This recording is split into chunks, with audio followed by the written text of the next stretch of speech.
Oak Academy, AAU, Gauchos, New York City Board of Education, and Long Island District Schools, as well as the Gauchos, colleges and universities, the NBA, and its Players Association.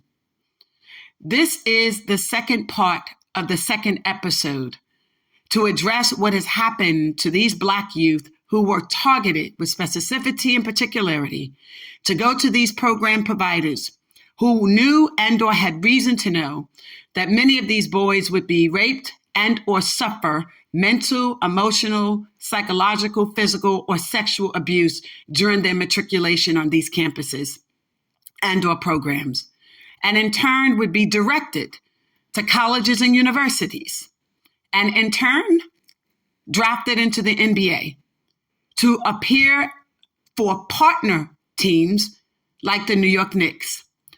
What is the role of the NBA, the National Basketball Association, in regard to the drafting of these individuals that came through these programs? Is it just a coincidence that Carmelo Anthony, Rodney Strickland, Steven Jackson, Kevin Durant, and a host of others played for specific teams in the NBA? Many of those teams who had partnered with these program providers like Oak. Rodney Strickland, New York Knicks, Carmelo Anthony, New York Knicks. Was all of that just a coincidence? Look at who partnered with these particular schools as an institution, an organization, the National Basketball Association, that consists of 30 basketball teams. But at the time that Rodney Strickland entered the program at Oak in 1985, the NBA only had 29 teams.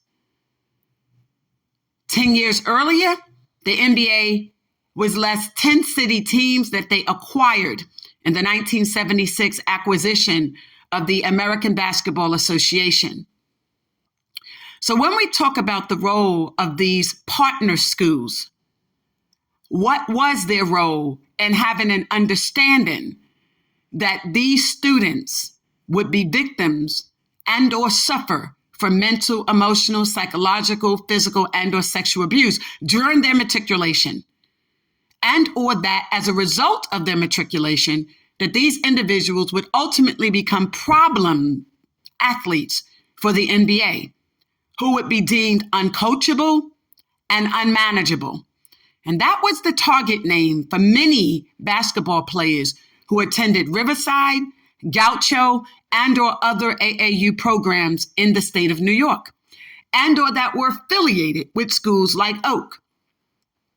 We mentioned in the other two episodes the other problem that plagued these individuals, and it was their association or lack thereof with Black women and girls, and how many of them automatically, upon completing the programs like Oak, found themselves with white or Puerto Rican women. And that includes, but was not limited to, the likes of a Rodney Strickland. And these were not white girls or Puerto Rican girls who were college educated or college bound, like the girls they knew when they attended city high schools. Why was it important and necessary to uproot these Black youth, to send them for their last year out of state, away from quote unquote girlfriends, families, and communities, as articulated in the article in the December 1984 issue, Making the Grade, published by the New York Times? And although they touch base on the issue of prep schools, they did not go so far as to discuss the problems that these individuals encountered. In fact, for those who had the opportunity to converse with the likes of a Rodney Strickland years ago, he said from day one, he basically had experienced situations that were bullying-like, mentally disturbing, so much so that he was compelled to have to go home at least once a week via People's Airline. Wondered how that happened.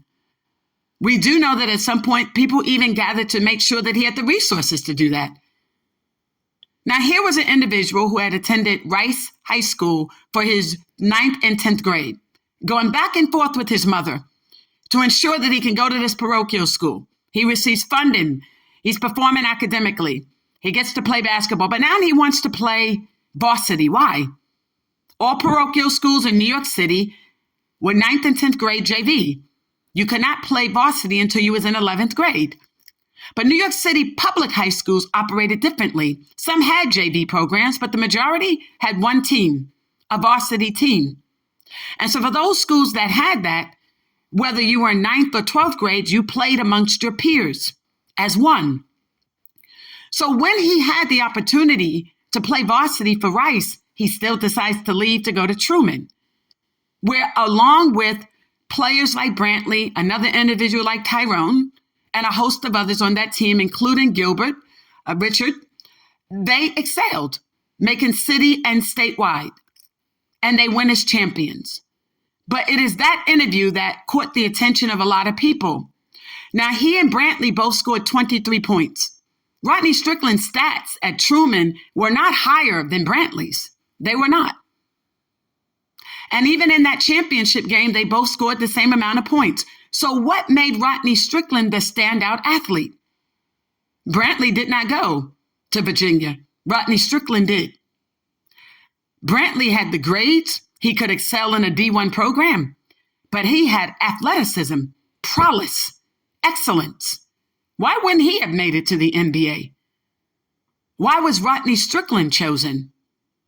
And why, when they won and Rodney Strickland was interviewed, he said, I just want to go home and get some sleep and some rest. Why was he so tired? You don't want to converse with the people there? You didn't want to thank your peers? You didn't want to say how happy you were to represent Harris Truman High School? Nothing. Just, I'm tired. I'm real sleepy. I want to go home. I want to go to bed. That's interesting. A lot of times when people saw Rodney Strickland, they always thought he was under the influence of drugs or alcohol, marijuana, preferably in high school. Rodney always was late for school. When you saw him, he was generally tired, restless, needing assistance respectfully. So people, as years went by, began to look at that, but he was never associated with drugs or alcohol. So follow that line of thought. It would not be until his years in the NBA that he would be associated with the alcohol, but no one could say they ever saw him drink or drunk in high school.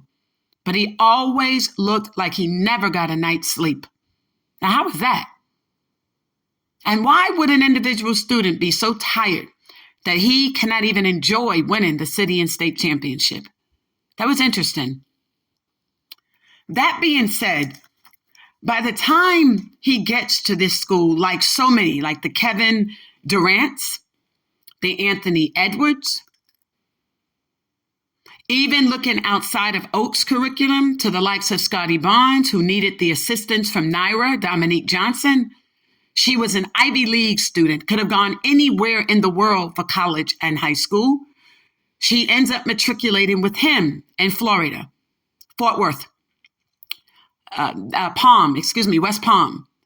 And while they're in West Palm, Florida, she's assisting him academically. And then ultimately, he ends up at another privatized prep school for future basketball players. But then it's time for him to go to college. She's Ivy League bound, top of her class. Follow where I'm going with this. And ultimately, the same experience Rodney Strickland would have had, with having someone who can help him with homework and classwork, someone who was also a teacher's pet that can make sure classes like English and social sciences was more befitting for his and tailored for him to ensure that he could pass that first quarter so that he could try out for the team. So the commentary in the podcast, The Storm, with Sean and Tyrone is not quite accurate. He didn't simply make the team because Tyrone knew Coach Steve Lappers. No, that's not how he made the team at Truman. He was required to at least pass the first quarter and the courses of English and social science. Believe Miss Brown was his English teacher. And in doing that, he would then be able to try out and be considered for the team. And then once he did that and he made the team, he started smelling himself, quote unquote. Okay, thank you. And ended up, I think having a sexual experience with a girl at school. Okay, thank you. Wasn't around no Puerto Rican girls.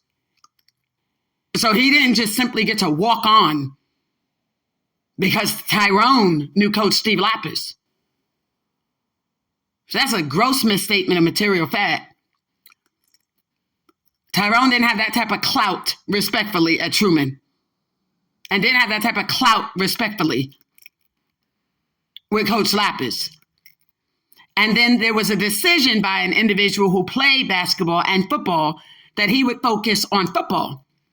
And that freed up a spot for the Rodney Stricklands. Because prior to that, the history shows us that Montague and them, who were top ball players with Jerry and them for Truman, that took Truman places. They just didn't do state championship. But Truman had always been a force to reckon with. The boys could play ball.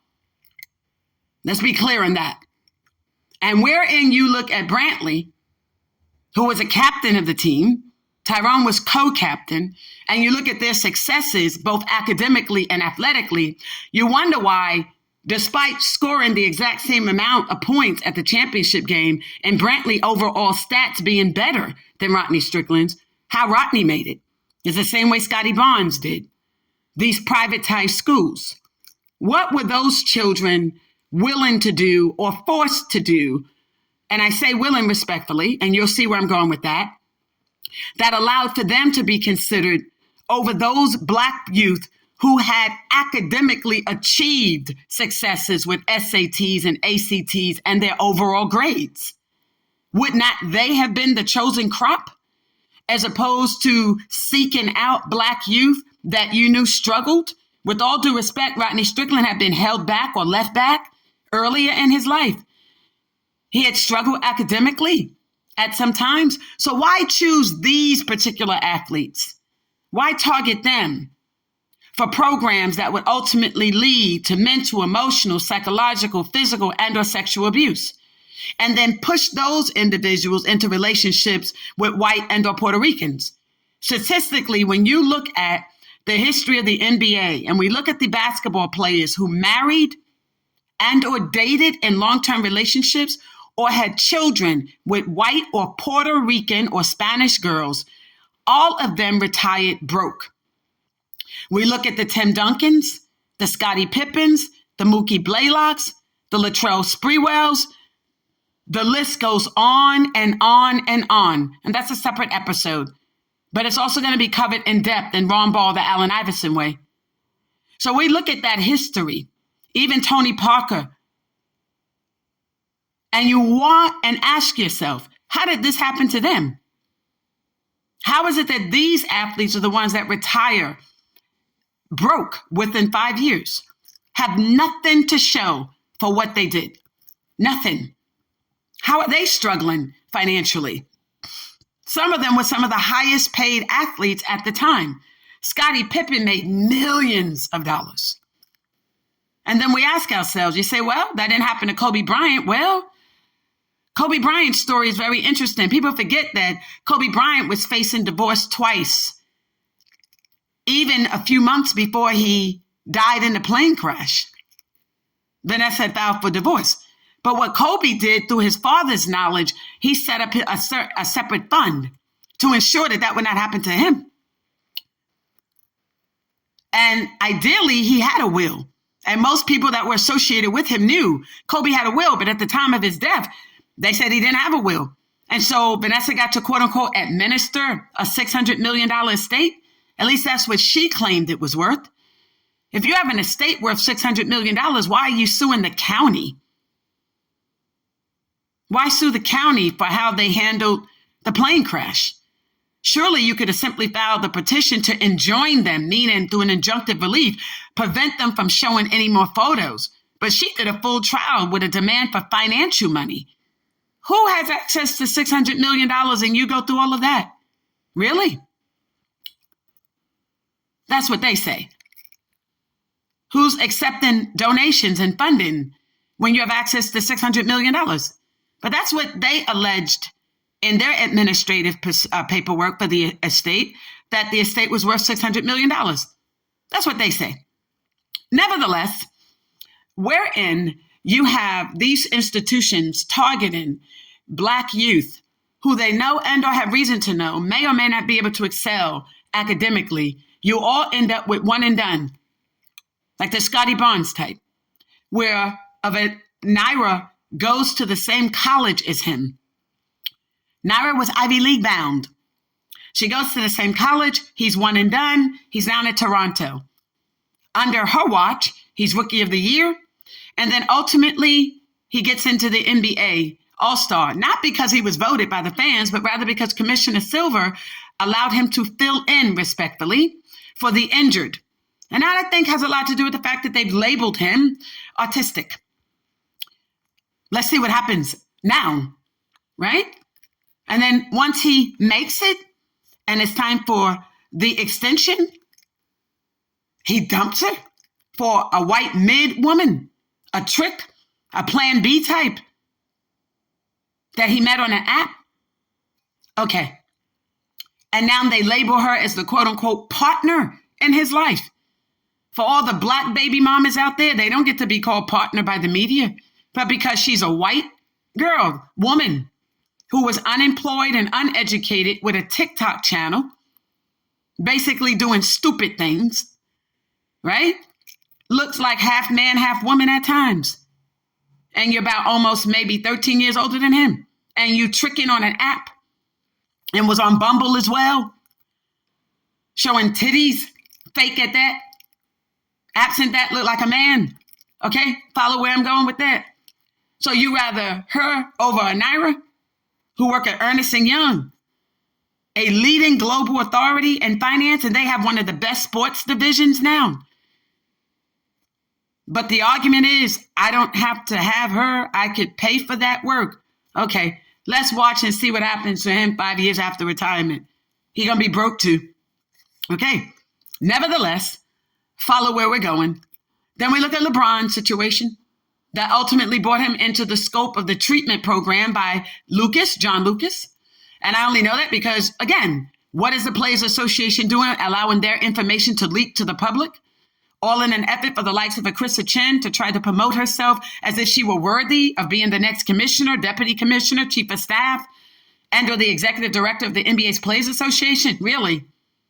Everything that Krista Chen did came from Sherry Jefferson's program, ProBound. Do you have what it takes to become a professional athlete? A program that went together in 1993 under Commissioner David Stern. 93, 94, 95, again, rollout period for the new rookie transition program that would take effect in 1996. Krista Chen was nowhere to be found for any of these programs, but for years has been able, with the help of Rodney Strickland, to lie and claim that she did and created the Ignite program, that she had the Players Assistant program, that she did the Rookie Transition program. Lie, lie, lie. The sad part is we looked at something interesting. Rodney Strickland attended Harry S. Truman High School with Sherry Jefferson. Rodney Strickland and Ms. Jefferson are both from housing developments, also called projects, Boston Secor and Mitchell Houses, respectively. So we looked when they tried to start building Krista Chen's name, image, and likeness. 2012, Commissioner David Stern announced that he was going to be retiring within 2 years. And so they started a search, if you will, for the next commissioner. It wasn't guaranteed that Adam Silver was going to get it. He was serving as chief of staff at that time.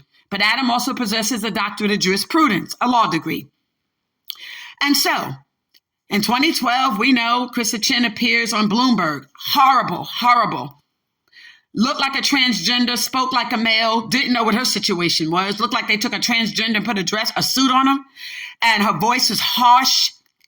And then she was ignorant, unlearned, didn't know what to say with regard to questions regarding the role of the NBA, NC2A, etc. Incompetent.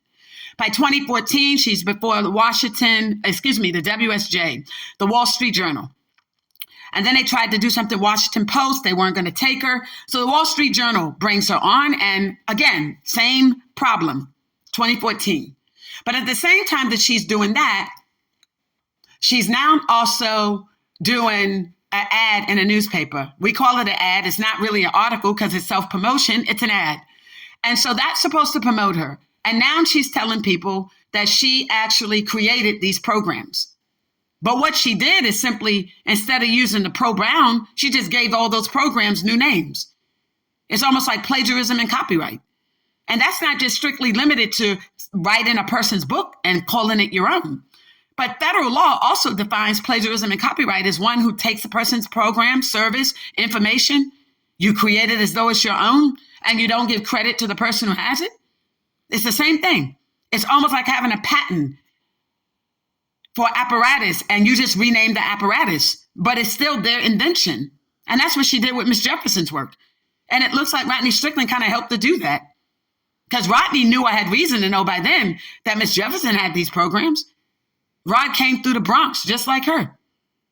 Truman just like her.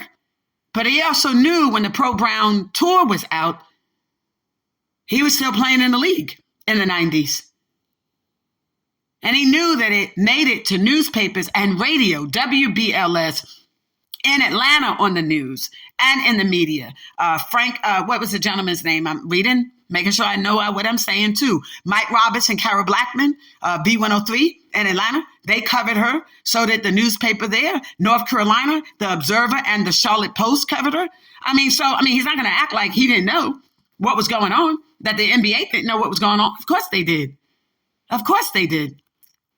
They knew that. New York media, Florida media, the Herald had sponsored a program and an event. So did Foot Locker. Okay, so, this went on and on. And so he's not going to pretend, and the other athletes cannot pretend that they didn't know what was going on. So for Rodney Strickland to sit under Krista Chin and act like she's the quote-unquote best person, she did this and we know her for all these programs, do you? Here's the funny thing. Rodney Strickland, Walter the Truth Berry, James or Frederick James Black, Jimmy Black played at the University of North Carolina. Those are some of the reasons why Miss Jefferson created the programs. She was looking at the career and how their careers were going. How the likes of a Jimmy Black, who would lead the University of North Carolina, Chapel Hill, to a championship in 1982, would be drafted in the third round, 59, for the New Jersey Nets, and then not be able to play in the NBA. What was politically associated with him? Was it that he didn't want to participate in a private prep high school? He's at Cardinal Hayes. But they wanted him to go to a certain school. Was he later punished? And why would he get drafted all the way down there? Third round, 59, New Jersey Nets. Then you look at 1982. Walter the Truth Berry at the same time is taking Benjamin Franklin High School to the city and state championship. And then he doesn't get a D1 program in an ACC, SEC, or the Big Easy. Really? What did he not, or was it he not willing to do?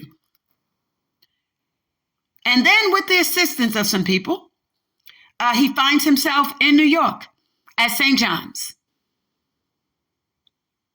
And he shows them every reason why he could have done that from the beginning. Follow me. And then there's Rodney Strickland, the one that chooses to go to the Virginia school. How is it that you leave one of the best school districts in the country at that time to go to Virginia?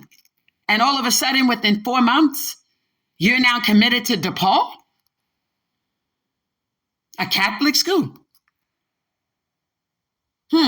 That's interesting. Yeshua, a Jesuit school, right?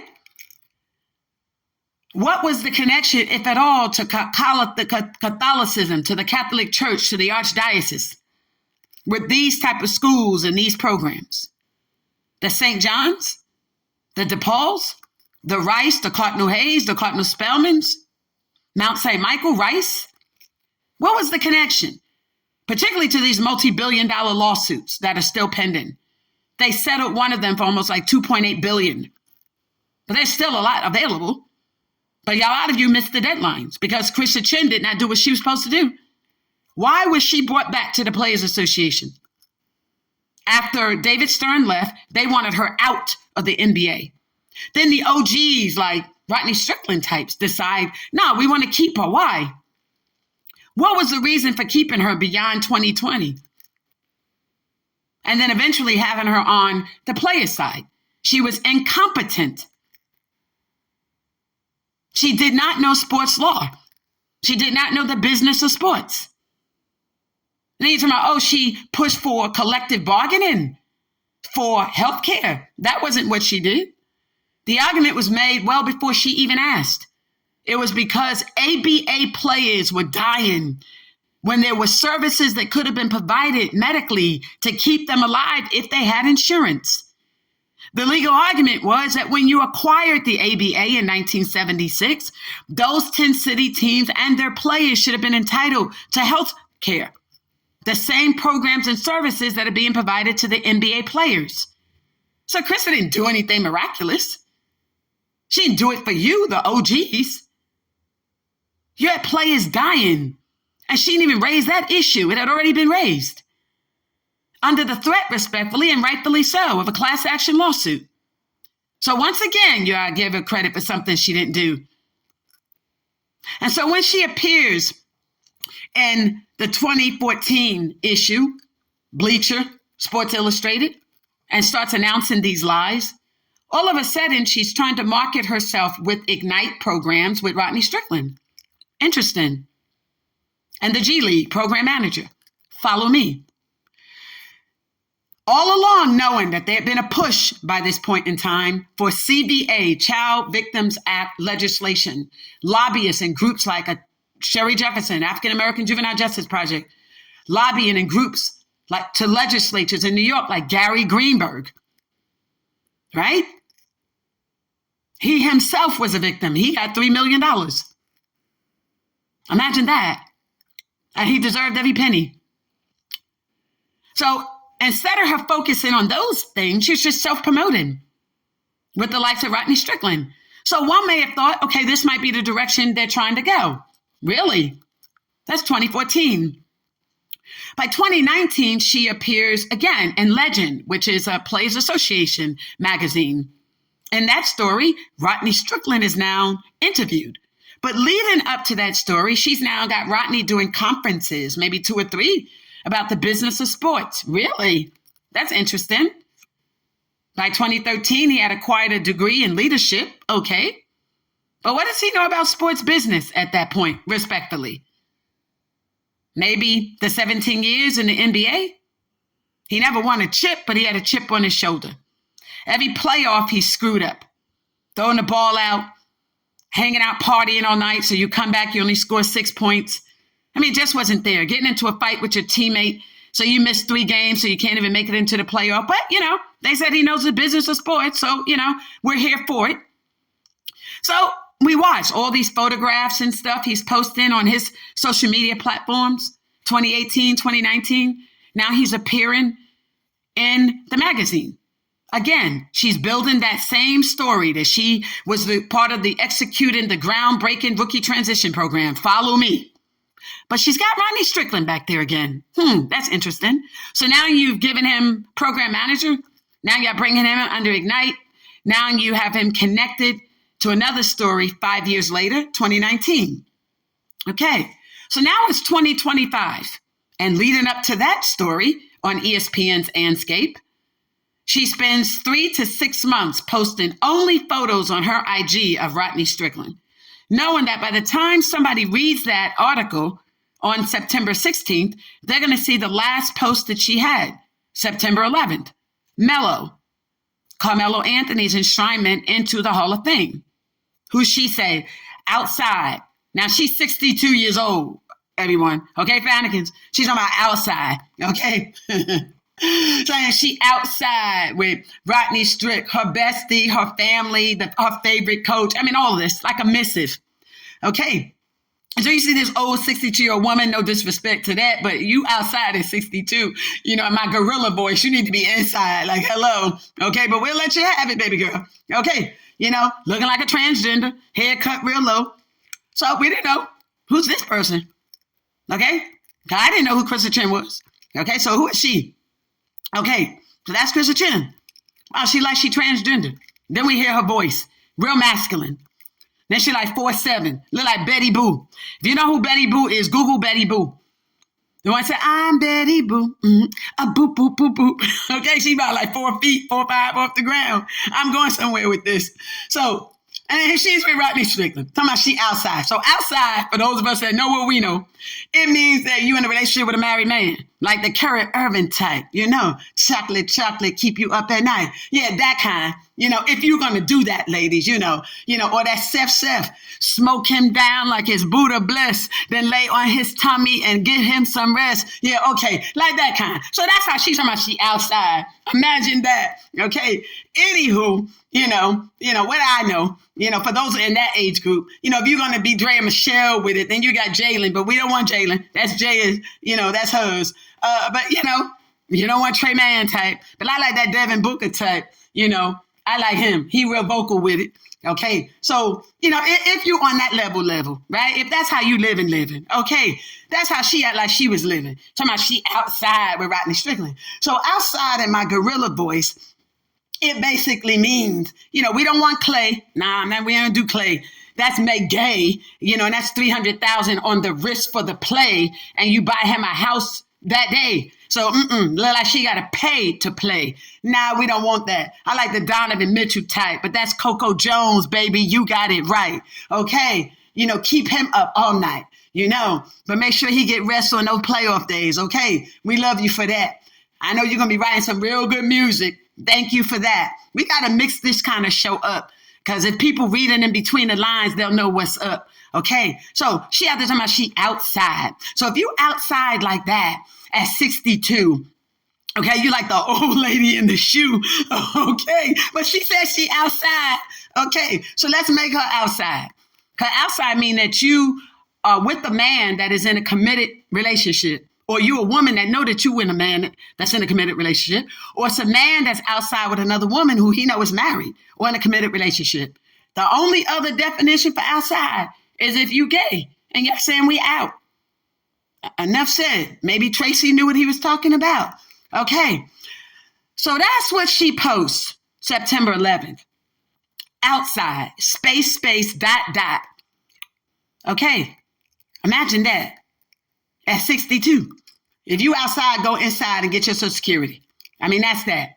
So then we read the article. Let me tie this in. NBA mom. So now you no longer promoting yourself as Krista Chin. Now it's NBA mom. In an effort for you to do what? Cater to the younger generation? Because you weren't NBA mom before. You was a hat lady. The one that simply passed out hats on draft day. That's it. So all of these extra titles that they've been giving her over these years, where'd that come from? Who's she hustling or who hustling her? Who's she making think she knew things she didn't know? Versus what she knew. So now you claiming you outside. So you in the heart of New York. So that means you had access to New York Times, Wall Street Journal, Washington Post, New York Daily News, Newsday, New York Post. So you have access to all of that. And you media. So you're suggesting to me that Krista Chin would not have had access to find out about the Child Victims Act, Adult Survivors Act, the Gender Motivated Crime Act for New York, that she wouldn't have known that millions and billions of dollars are being set aside to make sure that those athletes that were adversely impacted would be compensated. That knowing that all of these individuals are partnered and or with partner schools of the NBA, and you claim you players program, players development. Now, even years ago, when Ms. Jefferson wrote the book Pro Bound, she talked about the sexual abuse. It's discussed in the program she did, and they went high school to high school. Okay. So this is why it was simple African American Juvenile Justice Project to be advocating over the years for look back laws to ensure that these youth got what they were supposed to get. So whether or not they made it to NC2A and or the NBA, the bottom line was that was the way. Because not every person that went through Oak that partnered with the NBA made it into the NBA. You got 12 player rosters. And so you're out here So what is the coincidence of every time an article was written about her in a 5-year increment or interval period, she connected herself to Rodney Strickland? So anyone that would read the September 16th article, NBA Mom, with the follow-up article, NBA Mom, NBA Mistress, NBA Madam, Krista Chen, they would know to who is this Krista Chen? So as soon as they would look, they would end up seeing her IG page in 2025 filled with Rodney Strickland. Imagine that. So she built her promos and self-promos around Rodney Strickland. Or did he build them around her? And did they do that with the understanding that if she's going to keep saying that she created these programs that they knew Sherry Jefferson had created, that they knew came through the Probound program and then later the book, and then the national tour, et cetera, then the development of G League, and then ultimately emphasis on how players, the certified agents did not have to be bar certified attorneys at the time and vice versa, and trying to educate how state legislators can come in to monitor what was happening with some of the money from these so-called certified agents that the players union had that will ultimately end up in them being broke, according to the National Labor Board and their data and statistic, and also deal with the unscrupulous behaviors. Even recently, Dwight Howard and 2 players from the Boston Celtics were defrauded out of $5 million recently, and their investment in the WNBA. Imagine that. Okay. So what is the players union doing about that? Is it simply just trying to find lawyers? Or dealing with the incompetence of the likes of a Krista Chen? What does her vice president of strategy look like? So why are you building your programs around Rodney Strickland or vice versa? And I suppose because if someone goes online and you would see that, you'd be like, oh, well, Sherry Jefferson, oh, they went to school together. Oh, that's her homie. Oh, that's her friend. Oh, that was a school. Oh, we remember them in Truman. Sherry and Rodney. Oh, we remember who they are, right? So that's what it looked like somebody was trying to do. That every single time, 2014, 2019, 2025, that you would hear or see of a Krista Chen, it would be built around Rodney Strickland with the intent that anyone that would try to say, well, I thought Sherry Jefferson did that. Oh, well, Sherry and Rodney were cool in school. Well, yeah, we remember them. Yeah, they Bronx. Yeah, they so-and-so, right? That's not a coincidence, Mr. Strickland. And it's definitely not a coincidence that after the 2025 article broke out in October, NBA Mom, NBA Mistress, NBA Madam, and information that you and Krista Chen share the same address, all of a sudden, and you do the Storm podcast at the same time, DePaul University, all of a sudden, DePaul now wants to offer you a jersey retirement. After 40 years, they're retiring your jersey? Really? 40 years, as if you bought them a state championship.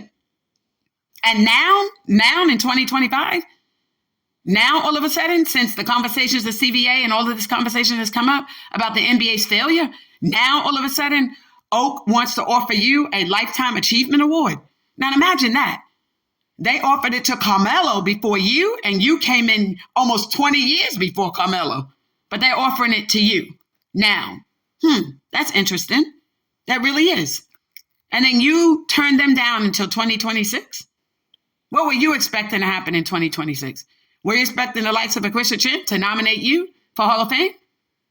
Or were you looking for the contributor to be Mark J. Spears to nominate Krista Chen? How'd that work out for everybody? Naismith, they're not on there.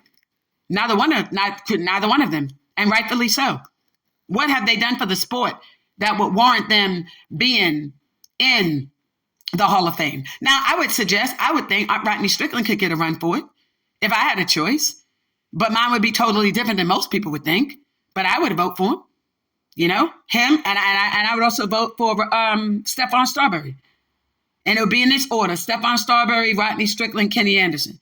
But then I know Mark's not in there, so Mark would go in on the same line as Kenny Anderson. But if I'm going to pull somebody out of New York, it would be Starbury. And he married to an Asian woman. But I wouldn't bring that as an issue. If I'm looking at athleticism and what he brought to the game, the best defensive player to do it, And look what he did when he got to China. He's no different than Dominique Wilkins. Dominique didn't get one here, but Dominique got one when he went to Greece. And so since Dominique managed to do it there, then, and it worked for them. So read the article I did on that and listen to the episode that I did making the case, for Carmelo. But because respectfully, I don't know how he got it. But then again, look what they offered him. He gets the Hall of Fame at the same time that he gets a job offer to go back to Oak as the general manager. Really? So that's the employment opportunity that he recently accepted. So why are they bringing him in? Because they know that there are allegations of mental, emotional, psychological, physical, and sexual abuse at the school. So what are you bringing him back for? As an NBA Hall of Famer, how? He's part of the worst brawl in NBA history. Stern would have never allowed that to happen. So I don't know how that vote went through, right? And no, Chris Chin had nothing to do with that. It's bigger than that. It's the same way I wondered whether Rodney Strickland thought a Chris Chin type could help Ty and Terrell, his two sons that he wanted the public to know about when he needed help, to win at LIU. Then all of a sudden we heard he was married and he had, these children from her. Other than that, you only heard about the Puerto Rican girl, But I guess, when you want to win, you do what you need to do. So now you got Ty and Terrell, How you got two boys that then end up like Curry boys, like Dub Nation. You wanted the best to do it. At least that's what you say. That's what they thought, right? So how did that happen? That you didn't bring them into the Ignite program, right? That you didn't let them exceed through the Ignite program. You had two boys that could really play ball, right? So why didn't they get to go through Ignite? Or did they?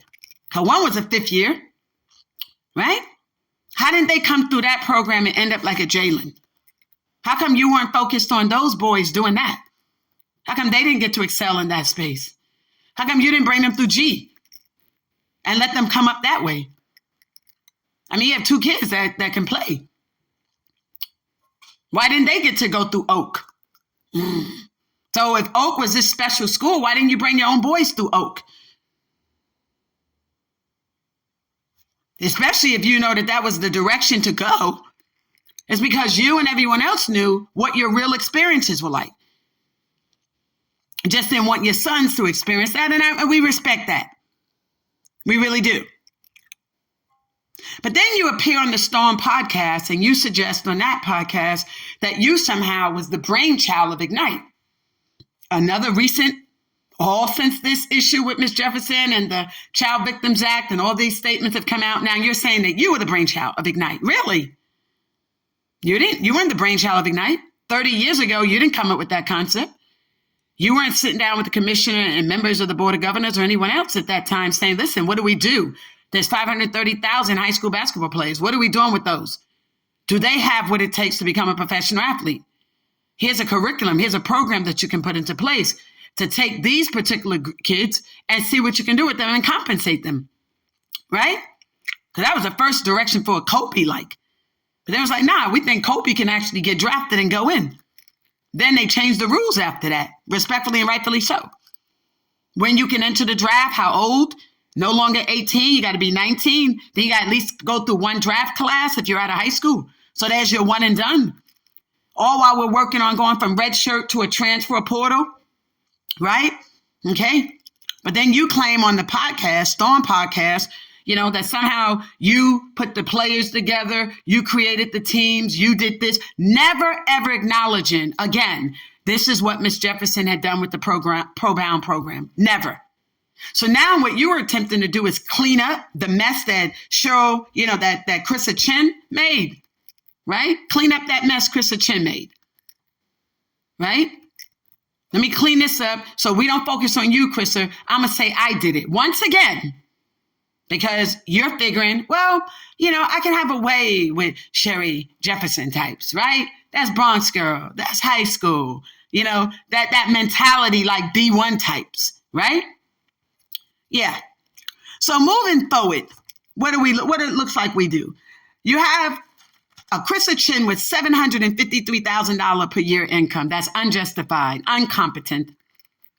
Okay, incompetent, unjustified. How do you move forward with that?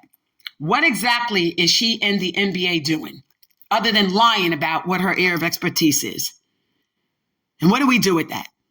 So moving forward, is litigation is how do we close down these prep schools, these farms, and avoid abuse? And what, if any, should be the role of our legislative bodies and Congress? What do we do with that? What do we do with programs that are almost targeting Black males to make them think that you leave Black women, don't get bothered with them, and leave them with nothing when you do? So then that brings me to this segment. When we begin to look at the lives of the athletes who have retired broke or without financial literacy, the ability to make the proper investments, we started asking ourselves how that was happening and how it continued to happen. So we look at the National Labor Board's data and we couple that with other research that goes all the way back to the days of when, Shearson and Lehman were in business, the Bank of America, the Chase Manhattan before it became JP Morgan Chase. We look at even the Anderson company, Arthur Anderson. We look at all these different companies who had roles directly, indirectly in the lives of professional athletes and the managing of their money. And then we look to, again, the percentage of those who were in relationships with Black women who still had their resources. We looked at David Folk's list, the Alonzo Mournings. I know now he has a white wife, white woman in his life, but Tracy Wilson Mourning is the wife. He waited to play that game after Tracy's mom passed away. That's a different topic for a different time. Shame on you, Alonzo, too, respectfully, really. And I say that, especially in light of the fact Tracy stood by you, respectfully, when no one else wanted her to, and definitely when you may not have even been deserving of it. Yeah, I said what I'm saying. Okay. If the kidney illness was not enough, then maybe you got that next warning from the gods with the prostate. Do right. And I'm saying what I'm saying. Do right. And you're a mother of 5 plus a special needs child. Now, nobody's expecting people to stay with people when it's just not working. But, this back and forth and then, she becomes the poster child when you want to show the Black woman's face. Yeah, I know her mother's white, but they different. Tracy's D9. She that divine 9, HBCU type, balance herself with a sisterhood. Okay, she's different with it. Her mom was different with it. And if her mother was still here, I know you wouldn't be doing what you're doing. I can see her mom with that cigarette in her mouth telling you what she wouldn't tell you. Okay, anywho, we respect Tracy for what she do. And she's been an intricate part of maintaining your legacy. Your legacy. She's been on that front line with the school, the foundation, the honeybees, the programs, the service providers. That's what Tracy's been out here doing, okay, and beyond the bench. But there are many Black women that the David Falk era produced in those marriages, including the Juanita Benoist, and I know the history of that. But for purposes of this, the Patrick Ewing with Reader, that history, understand it. Okay, if you look at David Falk crew, you look at all those Black men still have their finances.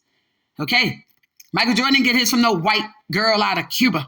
Okay, y'all can play with this Latina. Cuba's not a Latin country. We're not gonna go through that. She's a white girl, just like your girl is white, Alonzo Mourning. But nevertheless, to make it clear, all David Falk crew, all y'all still have your money. Y'all didn't retire broke if you went his way. The Dikembe Mutombo, the Dominique Wilkins, the Michael Jordans. Okay, the Christopher Webb, the Robinson, okay, the Shaquille O'Neal types, all of them were financially, fiscally sound with Black wives, with David Falk. There's something to be said about all of those who went with white women. Enough said. Okay, y'all can say what you want. I always say Allen Iverson was never broke. And I even had to challenge some of my colleagues at Fox. You'll hear more about that Ron Ball, Allen Iverson way. But even if you look at the article we wrote, we break it down, his numbers. Allen Iverson wasn't broken. Quite frankly, I think somebody still got over $39.2 million of his money. And that has nothing to do with the trust. Allen Iverson didn't own any of those properties. So don't be talking about he spent his money buying houses and cars and parties. No, he did not. But we're going to save that for the Ron Ball, the Allen Iverson way, both book and documentary. Okay, if you didn't get to catch the article I did and or the shows. But what I do see happening with Oak Boys, and what I do see happening with a lot of the others in this space, is in the role of Krista Chin. I'm starting to ask, is it Krista Chin that told the likes of a Rodney Strickland and an Allen Iverson, these are the ones that she's so close to rent their homes, the ones where their wives lived? Because Rodney Strickland and Cheryl Strickland, they never owned a home. We traced this back for 20 years. We can't find no home ever owned with Cheryl. All those properties were rented, corporate leases. Okay, Allen Iverson, home, and Ballantyne subdivision, the same thing, a lease. Even the new home with Tawana, a lease. So who's telling y'all? Is it Krista Chin? To not own the homes with your girlfriends or your wives who are Black. Because the Puerto Rican one, Arlene Valley, she got a home in St. Cloud. The other one had a condo in the Bronx, Judith Cruz. So I'm just trying to figure out how the Puerto Rican girls and the white girls in Strickland's life end up with properties in their name that they own. But the wife, Cheryl, of so-called 20, 30 years, she didn't have nothing in her name. Not even now. How does that happen? So I would suggest all you player wives, because there's a list of y'all, find out if your home is in your name or if your husband's just renting it. Because I was shocked to see this list. Like, these are the women that y'all been with for years. Why don't they own these homes? Why aren't they in their names? And then I had to get the benefit of the doubt. I first said, well, is it possible that what the players union is maybe trying to teach them is if you are being moved from team to team to team, you don't want to make that investment. You don't want to maybe root yourself in a specific area. I gave that benefit of the doubt. Then I balanced that conversation with under the rookie salary cap. It used to be $3 million under Allen Iverson's era. Then $10 million under today's era, give or take, right? And we'll do that a separate show, separate time. But I looked at the different people when they hit the 10 million mark. And I said, okay, well, if they're under rookie salary cap for your first 3 years is guaranteed income, you're supposed to be guaranteed the slot on that team. Less than 3% of players have been traded before their third year contract ends. So if that be the case, operating through that lens, then, okay, do you want to buy a home the first 3 years with your family, or wait it out and see where you're going to be the next 5 years? So that's what I thought. I said, okay, because even I looked at what, Scottie Barnes was doing with Naira. But now you get a white girl, all of a sudden she get the home. How'd she get the home? Naira was with him 6 years. They didn't own a home together. But you get a white girl, now she owns the home. So what are agents through this Players Association teaching these athletes to do with their white versus the Black girls or Puerto Ricans in their life, right? It's the same. I look at Anthony Edwards' scenario. All of a sudden, you want to drop $1 million and pay this Black girl $1 million, and that's that? CAA is the agency for him. The same agency over Paul George and Scottie Barnes. They had the same agent at the time, the same white man. But now the CAA as an agency, he gave them his, okay? But yet you teach them to marry the whores like Daniela, a busted wide open trick from Tootsie's strip club who was prostituting. So you marry her, you wife her. And then the same is true with an Alyssa Holmes, uneducated, unemployed, TikTok, trick, plan B type. Okay. She gets to be a partner and live in a home like that in Canada. And Daniela gets to live with him. And y'all want them to be these partners in this perfect marriage. But now the Black girl, she's got to take $1 million, which comes out to $5,000 a month for 18 years. Really? Now, I'm not saying that she needs to negotiate a baby like it's an investment. But I'm looking down in terms of how they are treating white women versus Black women. This is all under Krista Chen's watch, who's Chinese, by the way. So wherein you look at the fact that her home that is listed with Rodney Strickland had an $855,000 down payment, cash down payment, and the house is under her name. Okay, I get it. I see how much she makes now, right? But my point is, if she can have a home under her name, why aren't other Black women able to do the same? Why are their homes rented? Why they end up with nothing? Now, what's going on there? What's being taught during the Players Association? Because look at the players who are doing this. These are the Oak type boys. These are the prep school boys. These are the ones that I'm stating that came out of these programs mistreating Black women. How does that happen? That you're with a Naira for 6 years and she's not deserving to be in a home with you? There's an Ivy League girl with a master's, graduated with honors. Oh, but that doesn't matter anymore. I get it. First, y'all were telling Black girls the reason why y'all went with white girls was because, the white girls went to college and they were educated and all that turned out to be a lie. But now it's like, even if you Black girls are educated, so what? Then it was, well, we don't do it IG girls and strippers and this, that, and the other. Okay, well, now you do. And now you only offer her $1 million. So I'm not saying Anthony Edwards, that who went to Oak, that what you should be doing is, putting your child with a figure behind him or her. But you go back and you tell that white agent the same thing. What did you tell Paul George to do? What were y'all telling the CAA, the Paul Georges of the world to do? To marry a Daniela? What were you telling the Scottie Barnes to do with their white girls? That now a black girl got to take a lump sum that only comes out to $5,000 a month? And yeah, that you can't put a price on what it costs to raise a child. I get that. So if I'm her, I would just hire up. I would lawyer up. I think that might be the best thing for her. Get a lawyer. Let your lawyers negotiate, not online, not through social media. That's ignorant. It's not a method for you to use it. But since you did go public with it, we'll make it part of a public announcement ourselves. Lawyer up and let them go through the protocol the right way. Let the court ask him to turn over his assets and liabilities. And then let the court determine what, if at all, you are entitled to. Because after all, he's more than a paycheck. So what does that look like? It looks like he should also be entitled to legitimation, which means that child gets his last name. That child also becomes part of his inheritance. Then he's also entitled, he can ask for custody, a joint legal custody and physical custody where he can visit with the child. You don't need your permission when you have custody. That means he can make determinations about the child's health care, housing, education. He can visit with the child. He can have the child visit with him and the woman in his life whom he loves very much.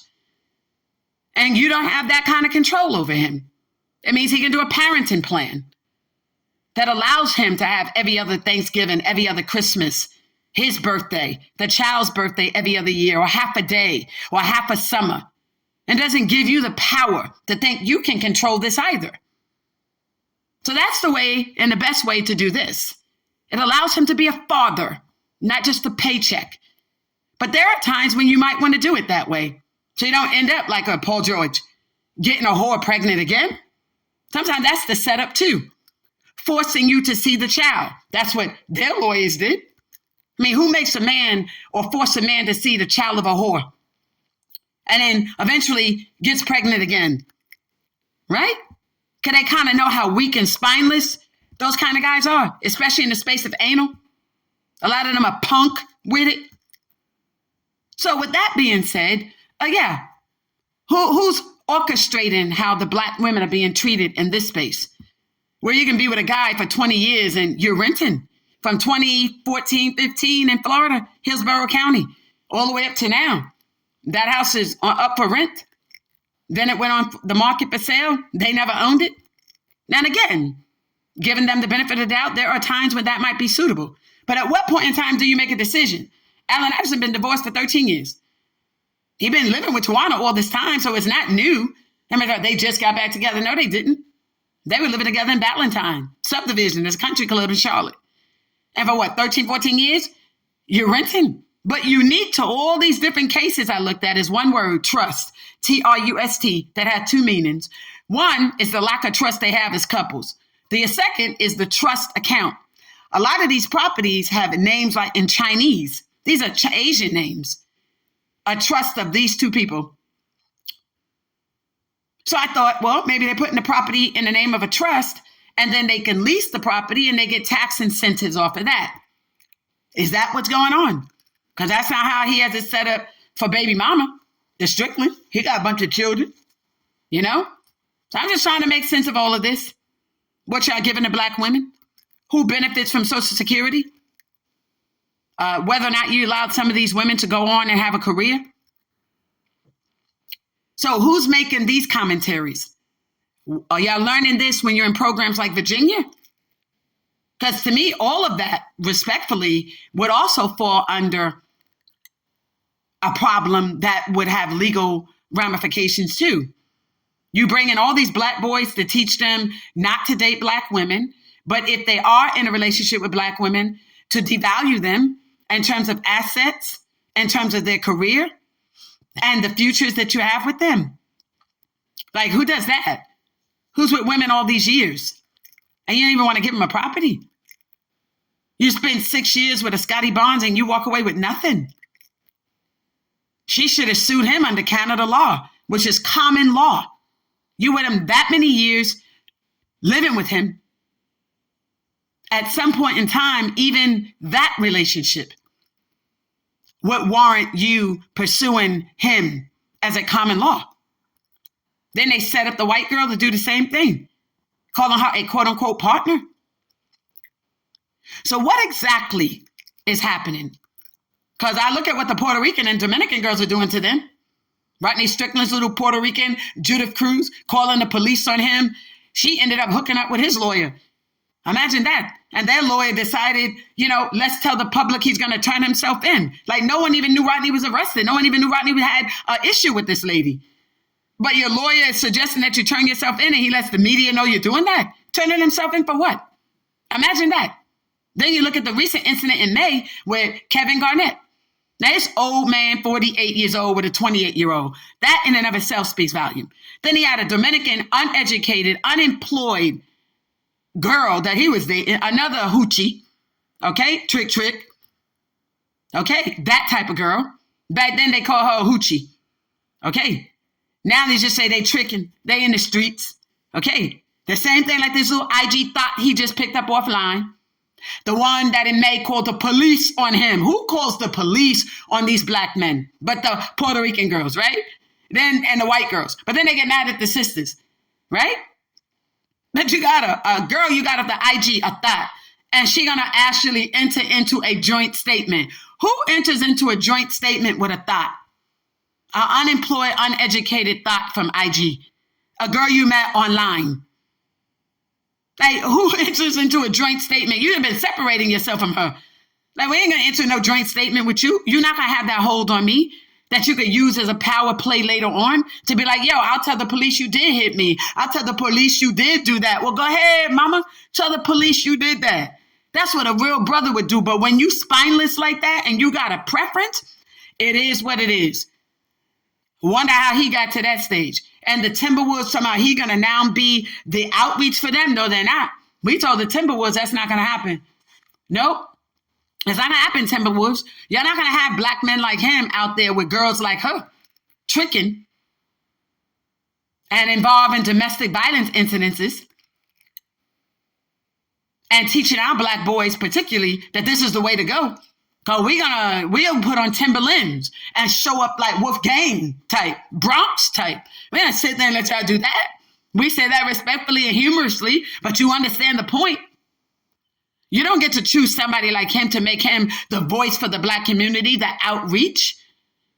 This guy's been scammed out of money, paying $50,000 to his first wife who was uneducated, unemployed, who he was hoeing with too.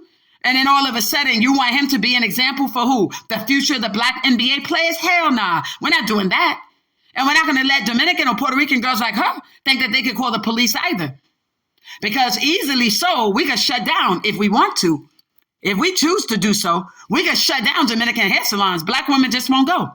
They don't make their money from their community. They make their money from our community. The African-American community. That's how they make their money.